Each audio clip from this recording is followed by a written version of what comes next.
I'll never forget the moment my entire family turned against me in that restaurant. The chandeliers sparkled above us, expensive wine glasses clinked, and there I was about to be humiliated in the most public way possible. My name is Emma, and this is the story of how my brother tried to destroy me, only to lose everything himself. It started 3 weeks before my father's 70th birthday. My mother called me, her voice tight with excitement. She wanted to throw Dad the party he deserved, something grand, something memorable. Of course, my brother Marcus immediately took control. He always did. Golden child, successful businessman, the heir apparent to Dad's construction company. Meanwhile, I was just Emma, the adopted daughter, the one who never quite fit in. Marcus insisted on Belmont's, the most exclusive restaurant in Charlotte. Reservation list 6 months long, $1,000 minimums, the whole package. When Mom mentioned the cost, Marcus laughed it off. He said he'd handle everything, that Dad deserved the best. I offered to contribute, but Marcus waved me away like I was a child offering pennies. That should have been my first warning. The night of the party arrived. I wore my best dress, navy blue, elegant but understated. I didn't want to outshine anyone. That was always my role in this family. Stay quiet, stay grateful, remember you're not really one of us. I arrived early to help set up, but Marcus had already taken over. He'd arranged everything without consulting me. The seating chart had my name at the far end of the table, squeezed between distant cousins I barely knew. Dad arrived looking genuinely happy. He hugged everyone, his eyes misty with emotion. For a moment, everything felt perfect. I actually thought this night might go smoothly. I was so wrong. Dinner started beautifully. Appetizers arrived on silver platters, expensive bottles of wine flowed freely, and the conversation buzzed with warmth and laughter. Dad kept looking around the table, smiling at all of us gathered together. He caught my eye once and winked. My heart swelled. Maybe I did belong here after all. Then Marcus stood up, tapping his wine glass with a fork. The room quieted instantly. Everyone turned to look at him, expectations high for the birthday toast. He smiled that confident smile he'd perfected over the years, the one that made clients sign contracts and made our parents beam with pride. I want to thank everyone for coming tonight, Marcus began, his voice smooth and commanding. Dad, you've built an incredible life, an incredible business, and an incredible family. You've taught me everything I know about hard work, integrity, and success. People murmured their agreement. I smiled, waiting for him to acknowledge the rest of us, waiting for my turn to feel included. And tonight, I want to announce something special, Marcus continued. His eyes flickered to me for just a second, and something cold passed through them. As many of you know, Dad's been talking about retirement. The company needs strong leadership moving forward. Leadership that understands the family legacy. My stomach began to tighten. Where was he going with this? That's why I'm proud to announce that Dad and I have been discussing transition plans. Real transition plans. For people who actually built this family from the ground up. He paused, letting his words sink in. For people who share our blood, our name, our real heritage. The temperature in the room seemed to drop. Several people shifted uncomfortably. Mom's smile faltered. Dad's expression went blank, confused. He clearly had no idea what Marcus was talking about. Marcus raised his glass higher, his smile widening. So here's to family. Real family. To the people who actually belong at this table. His eyes locked onto mine. The meaning was crystal clear. My Aunt Patricia looked confused. Marcus, what are you? I'm just saying what everyone's been thinking for years, Marcus interrupted, his tone sharper now. Some of us were born into this family. Some of us earned our place here. And some of us, he gestured vaguely in my direction. Well, some of us are just guests. Permanent guests, sure, but guests nonetheless. The silence that followed was deafening. I felt every pair of eyes turn toward me. My face burned with humiliation. This was happening. This was actually happening. Marcus, Dad's voice cut through the tension, low and warning. That's enough. Is it, Dad? Marcus laughed, but there was no humor in it. Come on. We all know Emma's not really part of the legacy. She's not a Carter by blood. When we talk about the future of the company, about inheritance, about who carries on the family name, we're not talking about her. My mother gasped. Marcus Anthony Carter, you apologize right now. Why? Marcus turned to face the entire table now, performing for his audience. Why should I apologize for speaking the truth? Emma's great. I'm sure she's very grateful for everything we've done for her, but let's not pretend she's the same as us. An adopted girl like you, he pointed directly at me now, doesn't belong here. Not really. Not when we're talking about real family business. Several people laughed.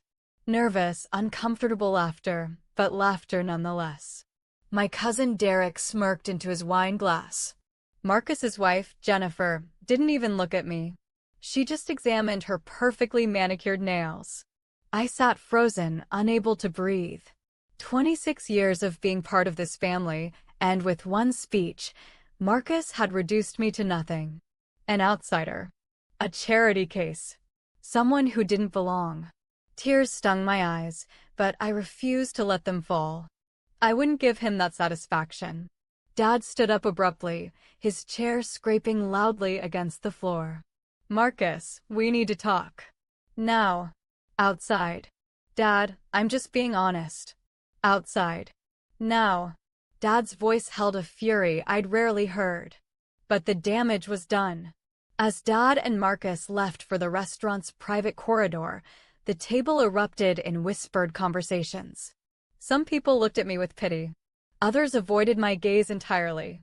A few seemed to agree with Marcus, nodding thoughtfully as they resumed their meals. My mother reached across the table, grabbing my hand. Emma, sweetheart, don't listen to him.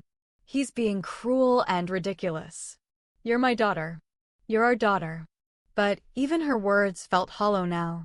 Because Marcus had said aloud what I'd always feared was true, that I was different. That I didn't really belong. That no matter how many years passed, I would always be the adopted one, the outsider looking in. I excused myself quietly and headed for the bathroom. I needed to collect myself, to breathe, to figure out what to do next. Should I leave? Should I stay and endure the rest of this nightmare? In the bathroom mirror, I barely recognized myself. My carefully applied makeup was smudged, my eyes red-rimmed. I looked exactly how I felt. Broken. That's when I heard voices in the hallway. Marcus and someone else. I cracked the bathroom door open slightly, listening. You need to calm down, Jennifer's voice hissed. You're making a scene. I don't care, Marcus shot back. It needed to be said. Emma's been coasting on sympathy her whole life. Acting like she deserves the same treatment as me, like she's entitled to Dad's business. Well, she's not. Your father looked furious. He'll get over it. He always does. Besides, what's he going to do? Disinherit me? I'm his only real son. I'm the one who's been working at the company for 10 years. I'm the one who knows every client, every contract, every detail. He needs me. What about the restaurant bill? Jennifer asked nervously. You said you'd take care of it, but that's almost $15,000, Marcus. I saw the projected total. Marcus laughed, low and cold. That's Dad's problem now. Let him pay for his own birthday party. I'm not wasting my money on a dinner where we have to pretend Emma's an equal member of this family. My blood turned to ice. He'd promised to pay. He'd insisted on this expensive restaurant, made all the arrangements, told everyone he was handling it, and now he was going to stick our father with the bill. All while publicly humiliating me. That's cruel, even for you, Jennifer whispered. That's business, Marcus corrected. Emma's not the only one who needs to learn her place. Dad needs to understand that if he wants me to take over the company, things are going to be on my terms. Not hers. Mine. They walked away, their footsteps fading down the corridor. I stood in that bathroom, shaking with a mixture of rage and grief. This wasn't just about the adoption anymore. This was about control, manipulation, and Marcus's twisted need to dominate everyone around him. I returned to the table just as Dad and Marcus came back. Dad looked pale, his jaw clenched tight. Marcus wore a smug expression, clearly thinking he'd won whatever argument they'd had. He took his seat and immediately started chatting with the guests like nothing had happened, like he hadn't just destroyed me minutes earlier. The rest of dinner was agony. I pushed food around my plate, barely tasting anything. People tried to make small talk with me, but I could see the pity in their eyes. Or worse, the agreement with Marcus. The subtle nods that said yes, she's not really one of them, is she? When dessert finally arrived, Dad stood up again. His voice was steady but strained. I want to thank you all for coming tonight. This has been illuminating. I think it's time we called it an evening. Marcus frowned, clearly annoyed that his spotlight was being cut short. Dad, we haven't even done presents yet. I said we're done. Dad's tone left no room for argument. The party dispersed quickly after that. People gathered their coats, making awkward goodbyes. I hugged Mom, who whispered fiercely in my ear, "Don't you dare think this changes anything. You're my daughter. Always." But as I drove home that night, alone in my car, Marcus's words echoed endlessly. "An adopted girl like you doesn't belong here." The laughter from the table replayed on loop. I felt hollow, gutted, like everything I'd believed about my place in the family had been ripped away. I barely slept. Every time I closed my eyes, I saw Marcus's smirking face, heard his cruel words. By morning, I'd made a decision. I wasn't going to just accept this. I wasn't going to disappear quietly and let him win. I needed to understand what was really going on. Why now?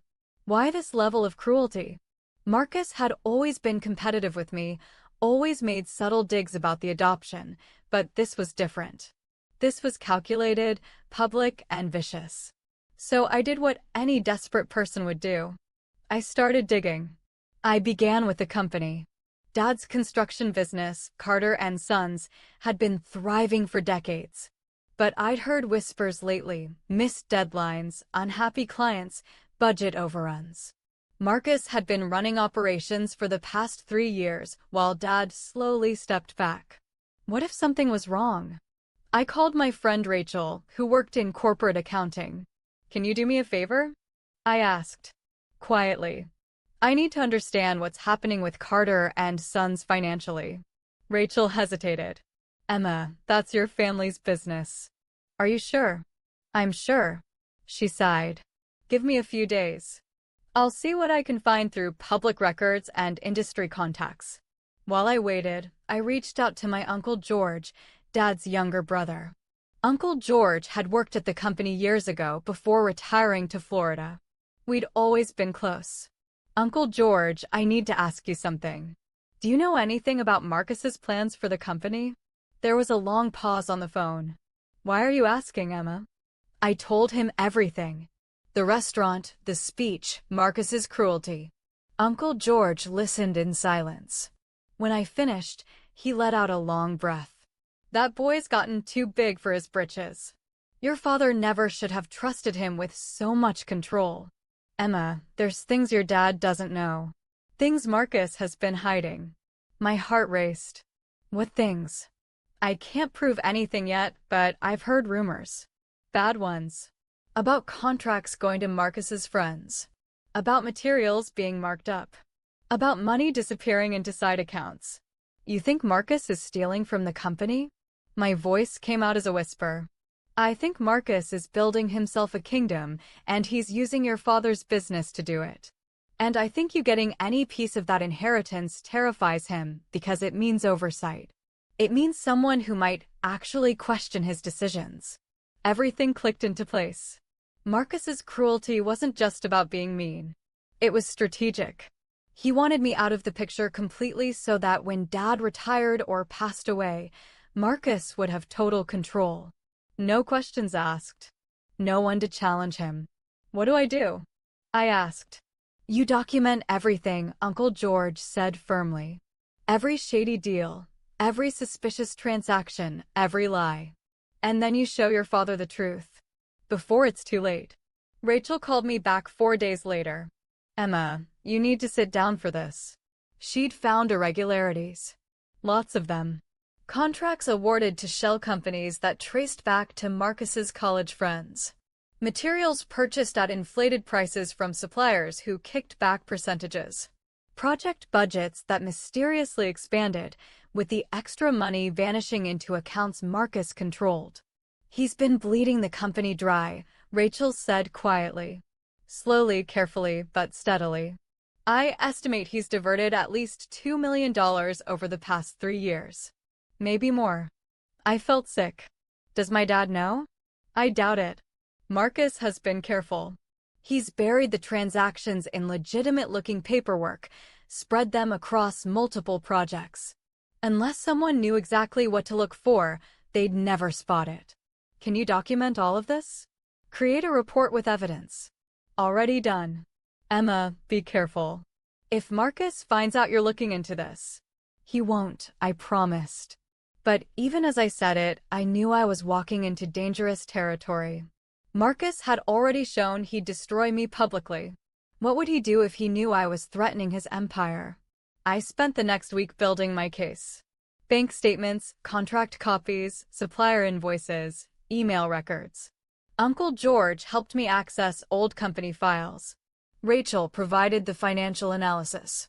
Together, we assembled an irrefutable picture of Marcus's fraud. But I needed one more thing. I needed to understand the restaurant bill. Marcus had promised to pay $15,000, then deliberately stuck Dad with it. That wasn't just cruel, it was a test.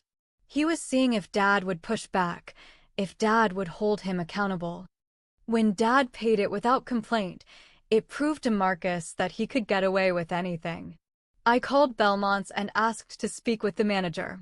I explained that there had been confusion about the bill for the Carter party, and I needed clarification on the payment. The manager hesitated, then said, the bill was paid by Charles Carter 3 days after the event. The original reservation was made by Marcus Carter, who specifically noted that he would cover all costs. However, when the bill came due that night, Marcus Carter's credit card was declined. Multiple times. Charles Carter paid the full amount to avoid embarrassment. My hands shook as I took notes. Marcus's credit card was declined. He'd never intended to pay at all. He'd orchestrated the entire situation to humiliate me and manipulate Dad. I had everything I needed now. The fraud, the manipulation, the deliberate cruelty. It was time to confront Marcus, but not privately. Not where he could spin lies and charm his way out of consequences. No, I needed witnesses. I needed the same public setting he'd used to destroy me. I called Mom and told her I wanted to host a family dinner. A proper one, to clear the air after the disaster of Dad's birthday. She was thrilled, relieved that I wanted to try to repair things. The dinner was set for the following Saturday. I reserved a private room at Morgan's, another upscale restaurant. I invited everyone who'd been at Dad's birthday party.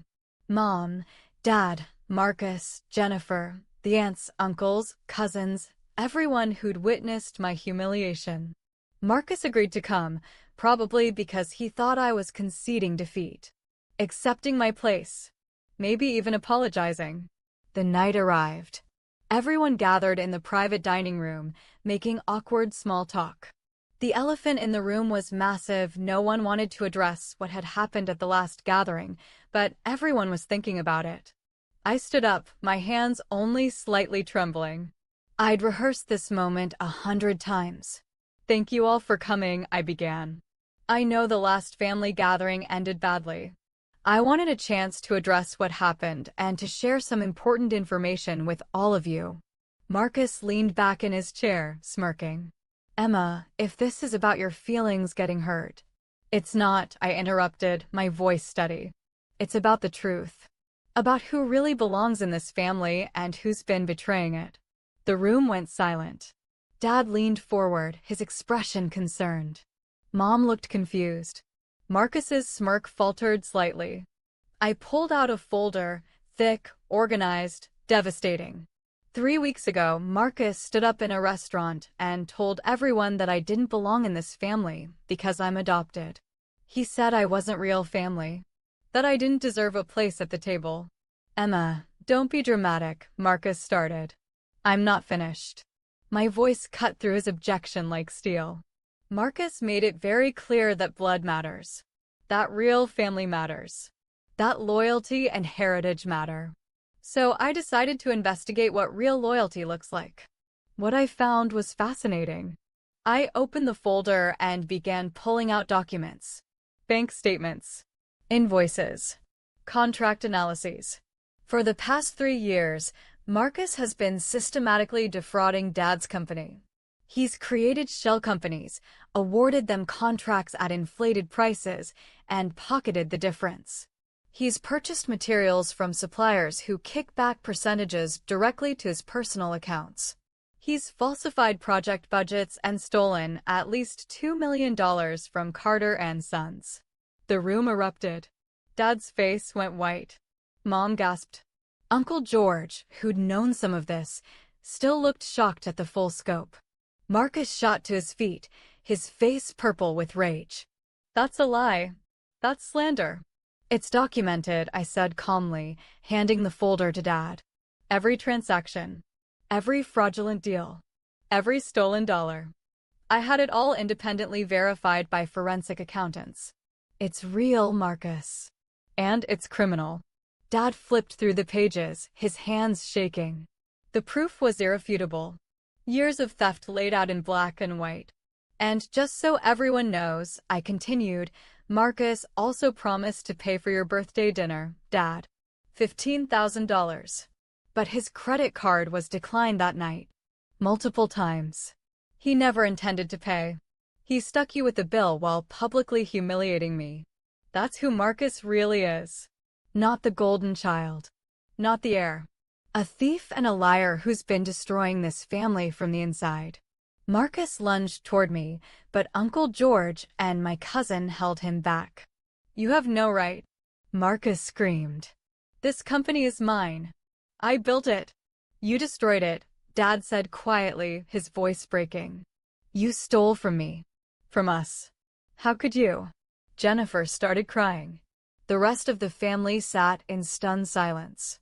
The truth had detonated like a bomb, and there was no coming back from it. Within 2 weeks, Marcus was removed from the company. Criminal charges were filed. His reputation in the industry collapsed overnight. Dad restructured the business, brought in outside management, and slowly began repairing the damage. As for me, I wasn't just the adopted daughter anymore. I was the one who saved the family, who proved that loyalty isn't about blood, it's about integrity. 6 months later, Dad asked me to join the company's board. Not because I was his daughter, but because I'd earned it. Marcus lost everything. I found my place. And the family learned that belonging isn't about where you came from. It's about who you choose to be.